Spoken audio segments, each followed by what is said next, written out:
So today we're going to be continuing to look at the alternate future of the world. In the previous alternate future video, we saw a minuscule amount of events take place. Usually I say we saw a lot of things happen, but I'm going to be honest, like 3 things happened, but one of them was a pretty big thing, and that was the Germany versus USSR. We had the Axis going up against the Soviet Union and winning that war and breaking apart the Soviet Union into what is now Russia, the USSR, the Central Union of Central Asian States, or something like that, the Azov Republic, and the Caucasian Union. We also saw the dissolution of a major country over here in Africa, as well as the unification of Tibet and Nepal. If you guys do enjoy this alternate future video, make sure to leave a like on it and subscribe to the channel if you're new. This is kind of a make or break video for the alternate future series. If it doesn't do well enough, then I'll probably hold the alternate future series for a few weeks, not get rid of it, just hold it. So if you want to see continuous alternate future videos, make sure you do show support on these videos, because they seem to be doing worse and worse and worse, and less people are watching them. And if you guys don't want to watch it, then I'm not going to post it. No, I don't mean that in like a bad way. Like, I mean as if like you don't want to watch it, then that's fine. I'll do something else. I don't mean that in like a douchey way. That's not what I'm trying to come off as. Anyway, let's go ahead and jump straight into the scenario. So first off, we're going to go ahead to the Middle East, and we are going to address an issue, and that issue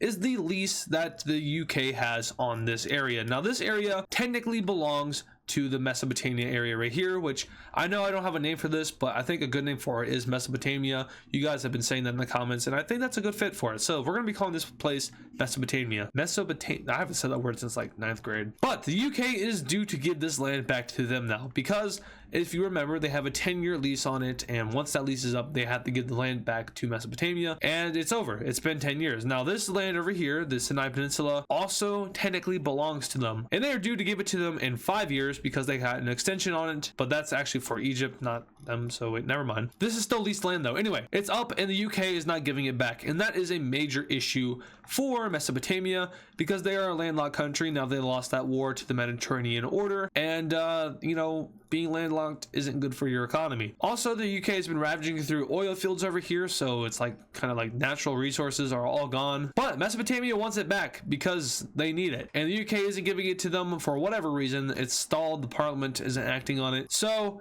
the Middle Eastern Pact is going to go ahead and take it by force. I wouldn't necessarily call this an invasion, more of just moving back into what was yours. So Mesopotamian troops move in from the north. We have Saudi Arabians moving into the Kuwait area and taking control of that, and Iranians move towards the center of the landmass in order to take back any of the major cities which the UK may have built or refurbished or whatever. And now, after a couple of days of moving around, the red team completely takes over the land from the UK. Now the UK is going to immediately fire back at them, saying, hey, you just took our land. And it is true, they took their land, but it was their land, so screw off, Britain. But at the same time, they may have killed a few British troops on accident, and that is kind of an issue, because you see, when you kill British troops, you're killing allied troops, and if we take a look at the allies, that's a lot of countries that are involved in that. And just like that, the Middle Eastern Pact finds himself in a war in which they don't want to be in. All right, so technically this is a world war, considering that there is a country in every continent involved in this conflict, but it really isn't. It's just the Middle Eastern Pact versus the allies. In fact, you know, they might get a little bit of land at first,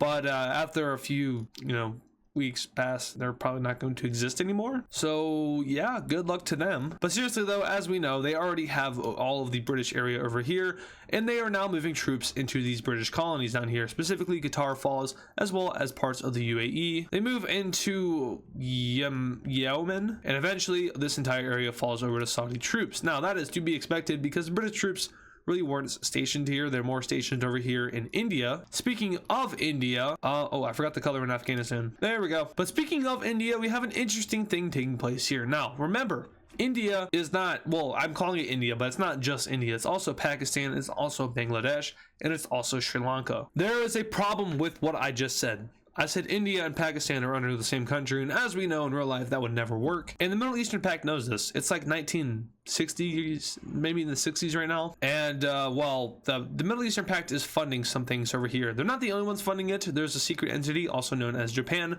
funding this rebellion / uprising. But in the areas of Pakistan, we have uprisings taking place, who are all preaching that they are being suppressed religiously, and that the regime that is in control, aka India's regime / government, is not fair to the Pakistanis within the British Raj. So they uprise and they join the red team, which gives them a huge advantage over India, who now has to fight themselves as well as the Middle Eastern Pact. So these Pakistani and now Middle Eastern troops start to move around all of Pakistan until eventually they liberate the country from India, but they do not stop there and they are going to continue to go. They move around the Himalaya area as the uprisings in this area is very helpful for them. Yeah, the mountain people were not happy with India either. And now they're threatening Delhi, which is the capital of the Raj. Of course, India is mobilizing their troops and will soon fight back. However, Bangladesh just rose up and this is going to serve as an issue as they start to push around the Indian areas. We finally see the US and friends send troops down to the Middle East, and where they eventually make a landing over here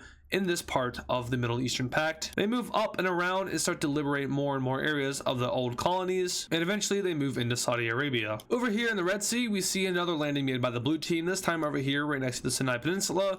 And now Saudi Arabia is dealing with a two-front war as the allies are spreading across their country. Now remember, Saudi Arabia and these guys, they aren't particularly strong. Turkey just lost a war to the Mediterranean Order, which cut off a large portion of their populated areas in the major cities, as well as a lot of their economical stable areas.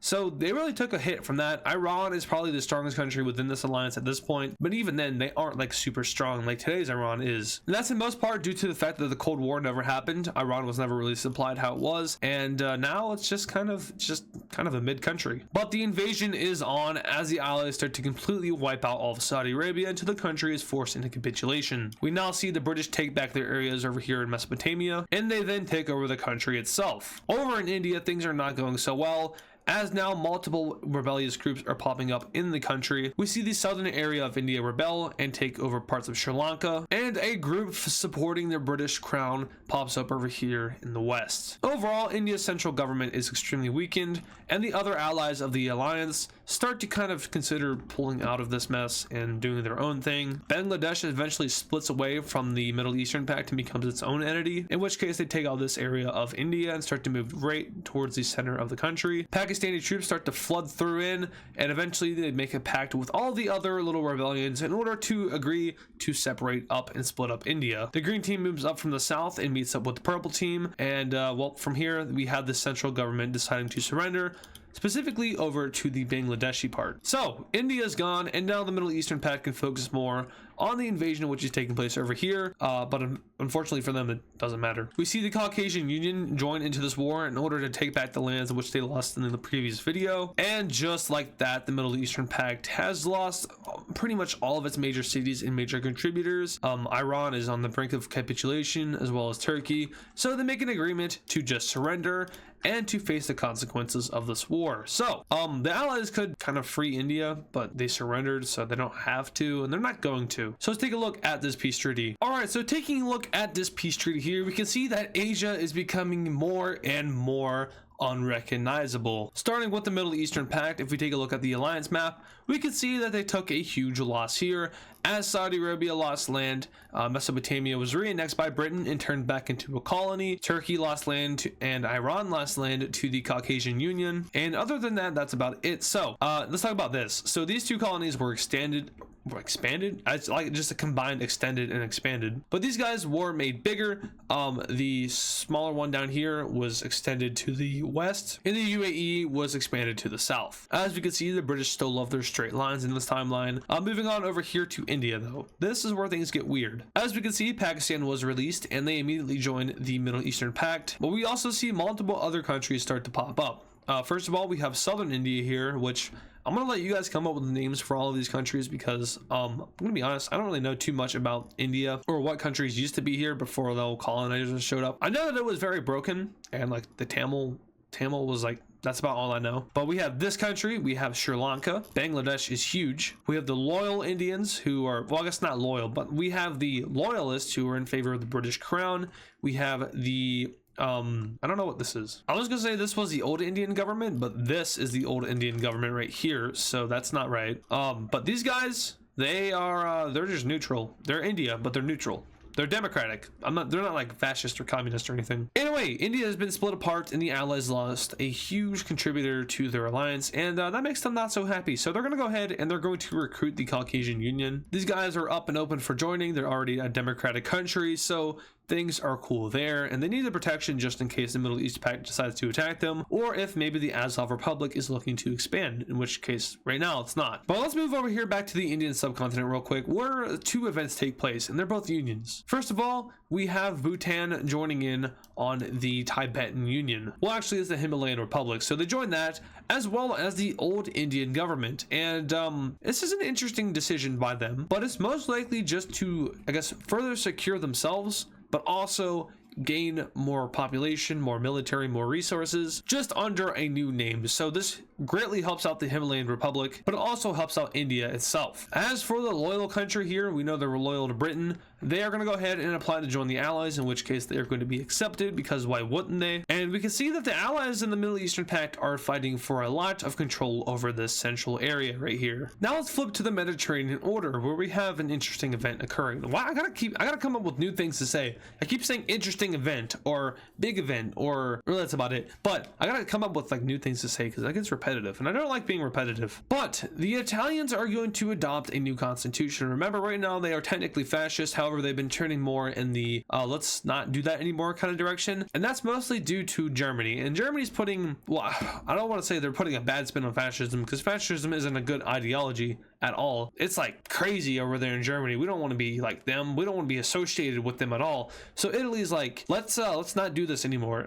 First of all, we don't really adapt to the same standards as Germany does, and the fascism that we have isn't as horrible and cruel as what Germany's doing. So let's go ahead and get rid of that loose affiliation and just completely come out and say that we're not fascist anymore. We're fascist, but with less steps. We're monarchist now. Italy adopts a crown, and they're gonna go ahead and declare a king, and then they're gonna go ahead and force all of their allies to adopt this same method. So Bulgaria, throw out your fascist leader. You're a monarch now. Same with you, Romania. Same with you, Ukraine. Is there even anyone else? Nope. Their colonies are under the crown, so these guys will be a constitutional monarchy, just like Italy is, and that will immediately go ahead and raise tensions with Germany, who is all pissed off about that. They're like, hey, we used to be allies, and you left just because you could. But now you're turning your back on me, man? Like, come on, I thought we were chill. Obviously, Italy doesn't think that anymore, and they're going towards a more allied-friendly future. And, immediately after this happens as well, we have the Allies sending diplomats down to Italy and vice versa, and relations between these two alliances are now on good terms. But now, let's also address something else.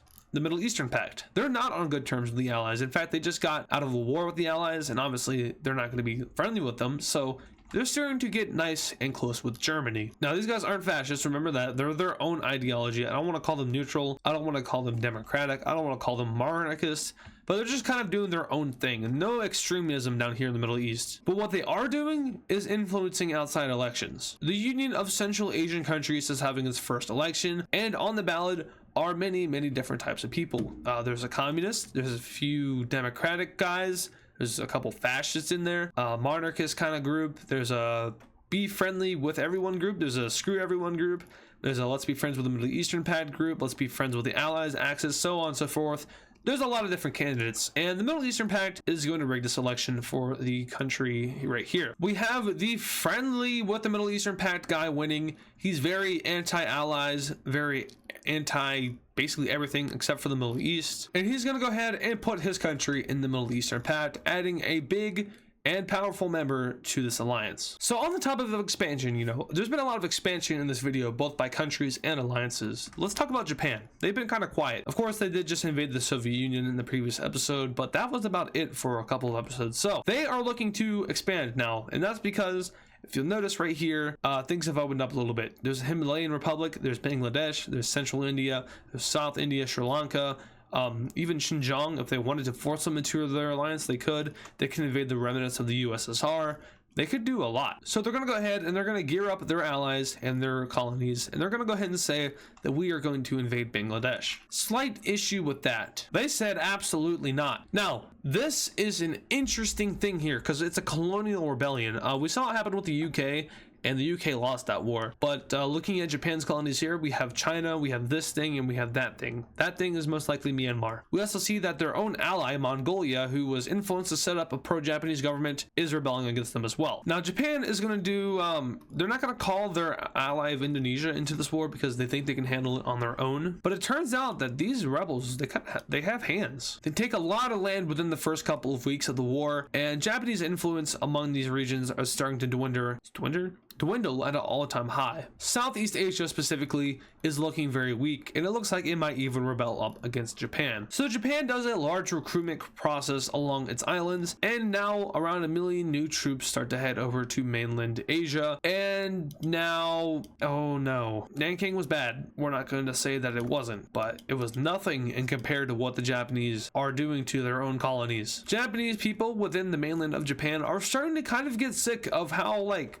horrible their emperor is and his cruel tactics, in which have been used for decades now. But Japan absolutely destroys their own ally and their colonies in a war, and now the retributions are not going to be too great for them. First of all, Japan is going to fully annex all of Myanmar and whatever this country was, and for these guys, it's not pretty. First of all their political leaders, all the government officials are shot and killed. Second of all, Japan sends its own people, their own elected officials, over to these guys in order to rule them. Now, before, they were allowed to appoint their own leaders as long as they were pro-Japanese, but now it's literally just Japanese people who are owning and running these countries. So this colony not looking too great. A lot of bad things happening over here in this area, but the main thing to take away from this is that Japan was weakened. As I said, the Southeast Asian country, which was once here, Siam, is no longer happy under Japanese rule. I mean, of course they never were, but now they're getting rebellious thoughts and rebellious tendencies.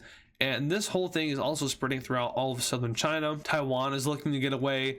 China is looking to get away. Manchuria, even Mongolia, even though they just had to get forced back into Japan's side, the people there are not looking too happy. And looks like this whole Japanese empire thing is a little too big. There might be a little bit too much land and too many different types of people in it for it to fully work. So lots of things have been happening in Asia lately, and that's because Asia is really the only continent where things can happen on a smaller scale. If anything happens in Europe, it's automatically a world war. If anything happens in Africa, it's boring. And if anything happens in South America, then I guess the universe might be ending. We do have Haiti, the Dominican Republic, and Jamaica joining the League of Freedom, as well as El Salvador and Honduras.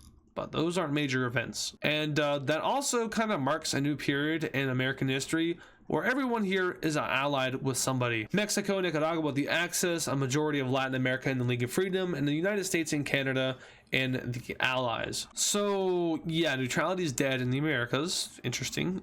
Whereas in the East Europe, we do have a lot more of neutrality. So maybe an interesting thing there to think about. In the West / the Western Hemisphere, everything west of the Prime Meridian, it's there's no neutrality over here unless you're counting Ireland or I guess these guys. But a majority of the countries there are allied. It's technically the same thing over here east of the Prime Meridian, but you'll notice a lot more white and a lot more neutrality. So I guess this new world, old world, I guess the new world is going through the phase that the old world went through, but maybe it's also going to collapse kind of like how the old world is. I'm not spoiling the series or anything, but I'm just saying. Anyway, that will do it for today's alternate future video. And if you guys did enjoy it, once again, make sure to leave some support. Liking it, subscribing, ringing the bell in the video, sharing with everyone who likes history and stuff.